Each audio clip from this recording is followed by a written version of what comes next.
The Great Depression. All of the 1920s were regarded as a time of unprecedented prosperity for most of America. There were certainly parts of America that were in economic depression before the Great Depression technically began in 1929. For example, some parts of the Deep South and the Mountain South, like Appalachia. You may have heard the Alabama country song, Song of the South. One line says, "Somebody told us Wall Street fell, but we were so poor we couldn't tell." Well, that was true for many Americans. I'd also like you to think about the song 16 Tons, about life in a coal camp. Part of the chorus, well, I'll give you the chorus. You load 16 tons of coal, of course. You load 16 tons, what do you get? Another day older and deeper in debt. St. Peter, don't you call me, 'cause I can't go. I owe my soul to the company store. What is that talking about? Owing your soul to the company store. Depression came early to mountain areas. As many people left their family farms, they often lost their family farms. They moved into work in coal and lumber camps. Usually these industries were owned by outsiders who used local labor to extract natural resources.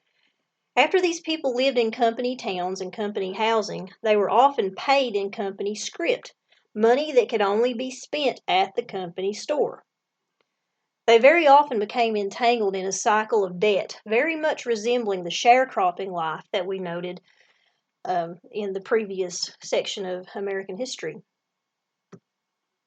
So the story of early depression in the mountains is one of exploitation and dependency in a lot of ways. It's also a story of boom and bust because as natural resources were depleted, as technology advanced and less manpower was needed, the changing economy left many people without a job.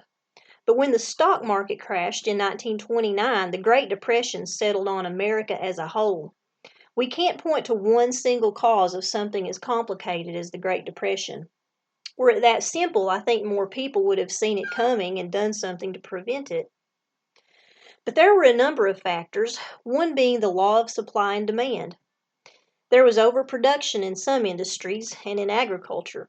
People were buying stock on the margin, applying the concept of installment buying to the stock market, which was a very risky practice. There was also the international debt cycle.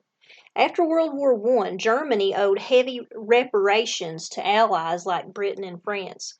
Britain and France owed money to the United States. We attempted loaning money to Germany so they could repay Britain and France, and they could repay us. As you might imagine, everyone spiraled downward in a cycle of debt. You could say that the stock market crash of 1929 was more a symptom of the Great Depression than a cause, because without these underlying problems, the stock market would not have crashed just on its own. Of course, the Dust Bowl complicated the situation for farmers in the Midwest. In terms of living during the Great Depression, we should ask ourselves what that experience was like. It varied for different people.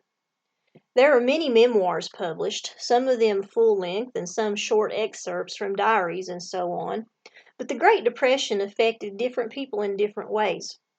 Some of them reacted by committing suicide, jumping out of windows when they lost their investments. Others pulled together. It makes me think of the Waltons, pulling together and growing together in the hard times. But very few Americans were untouched by the Great Depression. Statistics, of course, varied depending on location and how deep into the Great Depression, what time period. But as a general rule of thumb, approximately 1 in 4 Americans were unemployed. Approximately 1 out of 4 American farmers lost their farms. Again, these statistics varied widely.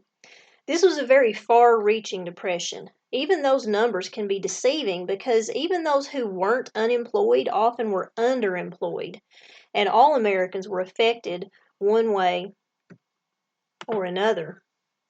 How did leaders respond to this crisis? First of all, Herbert Hoover was president at the beginning of the Great Depression. Many people criticized Hoover for not doing enough, for not doing much of anything in the way of addressing the problem. Remember that Herbert Hoover, like Republican presidents before him in the 1920s, believed in laissez-faire economics. a hands-off approach from the government. He believed that the Great Depression, if left alone, would run its course and recovery would naturally take place. One example of Herbert Hoover drawing a lot of criticism is with the Bonus Army.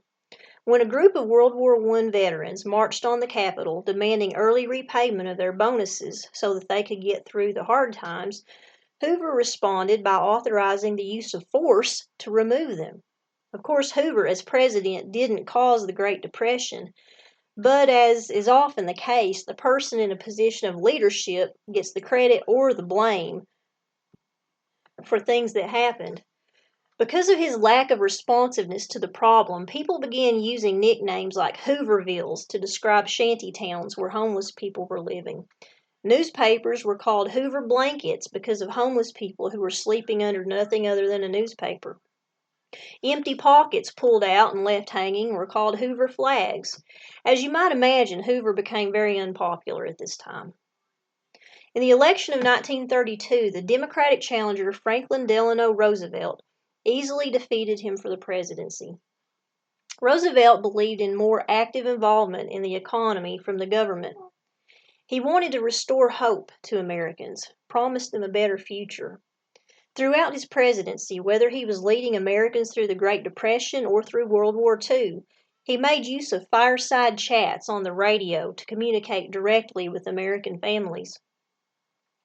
FDR's approach to dealing with the Great Depression was the New Deal. There were so many different programs involved in the New Deal. Let's organize it into some categories. I want you to think of the New Deal in terms of three major strategies. First of all, banking, secondly, business, and thirdly, individual relief. Okay, early in the New Deal, FDR focused a lot on the banking system.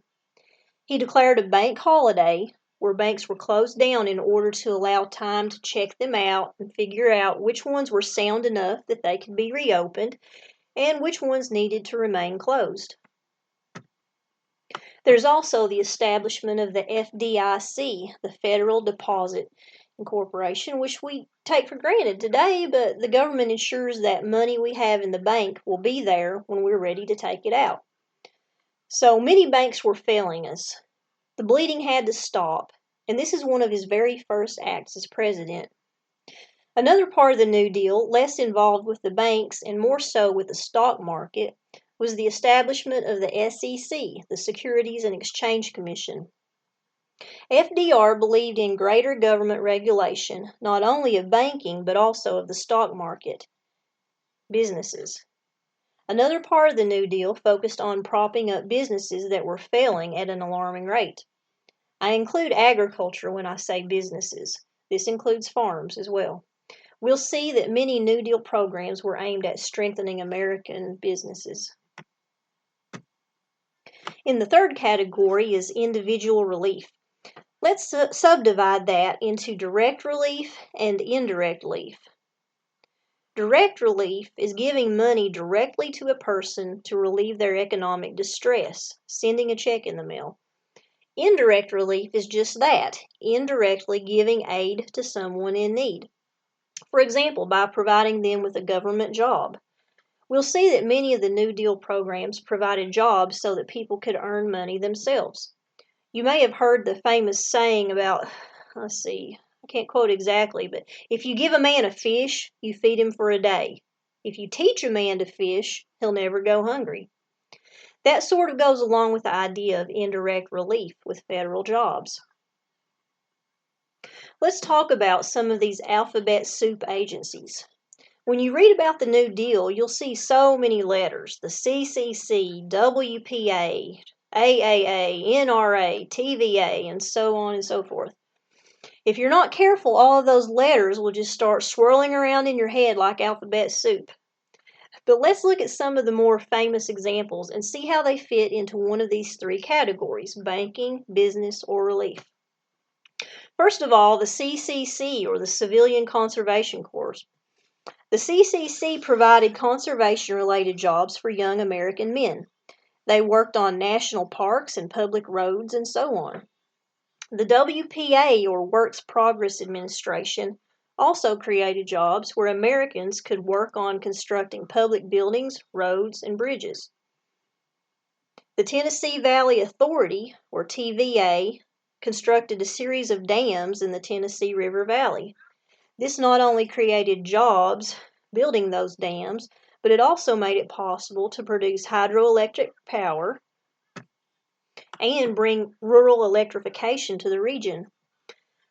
The AAA, or Agricultural Adjustment Act, helped American farmers by regulating crop production and subsidizing crops.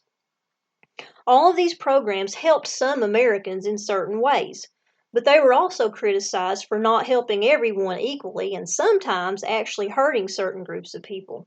For example, the AAA. This aid would certainly benefit farm owners, but as federal aid was used to modernize farms and purchase more efficient machinery, sometimes it resulted in farmers who didn't own their own land being put out of work. The TVA certainly had its benefits, but it was also criticized by those who were forced to evacuate their homes because of eminent domain. Some communities were flooded and ended up underneath a lake. Many of these public works programs certainly provided much needed employment for some Americans, but obviously not everyone benefited directly. Certain jobs were off limits to women, for example. African Americans, in some cases, had trouble finding work, and in other cases were segregated, having to be in separate work camps. There were other public works not just limited to big projects like dams, roads, and buildings. There were also jobs for, people like me, historians.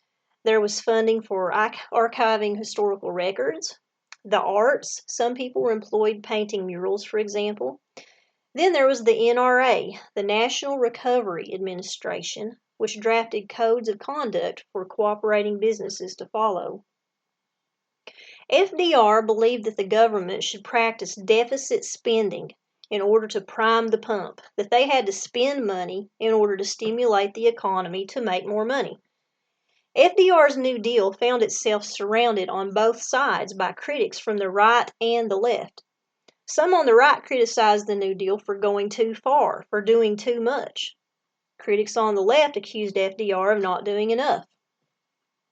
For example, on the right, there was the American Liberty League, a group of conservative businessmen who believed that the New Deal was an unjustified interference with capitalism. The Supreme Court was also a critic from the right. Most of the Supreme Court justices saw some of the New Deal programs as unconstitutional and time again ruled against them. This resulted in FDR's court packing plan, where he tried to get the authority to replace some of the older judges and appoint more judges than before. Obviously, he would be appointing supporters. It was clear what he was trying to do, and the plan backfired. On the other hand, critics to the left included those like Huey Long of Louisiana. His Share Our Wealth program would basically confiscate money from wealthier Americans and give it to those less fortunate, which was certainly seen as radical at the time. So he criticized FDR's New Deal for not going far enough when it comes to redistribution of income. You can also read about Charles Coughlin, who also criticized FDR for not doing enough. Francis Townsend is another example. Some of the New Deal programs are still in effect today. For example, the Wagner Act, passed in 1935, recognized the right of labor unions to organize. That continues to be the case. The Social Security system, also started in 1935, is of course still around. It's certainly underfunded and in trouble today as a generation of baby boomers are taking out and there are fewer children being born and growing up to pay into it. That's certainly in trouble, but nevertheless it's still around. Interestingly, the New Deal, for all the programs and all of the deficit spending, never was successful in ending the Great Depression. This is one of the largest criticisms of it. The Depression continued. Arguably, the New Deal did minimize the damage and helped many Americans get through the Depression, but it wasn't until World War II that the Great Depression ended. World War II created a demand for military production that instantly created jobs. Beforehand, there were people without jobs, and then after World War II began, there were more jobs than people. As American men joined the military and went overseas to fight the Germans and the Japanese, the American government called on even American women to take on production jobs. So it was the opposite case, more jobs than people suddenly. In evaluating the legacy of the New Deal, people of the time disagreed, and people of today still disagree. Did the New Deal save the system, American capitalistic democracy, or did it destroy the system? Just as at the time, critics from the right said it went too far and critics from the left said it didn't go far enough, the debate goes on today. On the one hand, this did set a precedent for a more active involvement of the government in the economy. Today, I think there's been a shift farther to the left, where FDR, sort of at the center of the debate in his day, would probably be seen as more of a conservative today. Now we're debating things like the government bailouts and government health care, for example, which are farther to the left than what FDR was doing. Defenders of the New Deal argue that without FDR's New Deal, radical changes would have come to America. Remember that other parts of the world were also in depression at this time. Germany, for example. They were desperate for a strong leader to bring hope, and they turned to who? Adolf Hitler, who we'll talk about more later on. America, of course, got FDR, not Adolf Hitler. Arguably, had we not had the leader that we got in FDR, Americans may have turned to a more radical solution. This goes back to the same old question. When you're confronting a problem, what approach do you take? Do you rationalize, reform, or reject?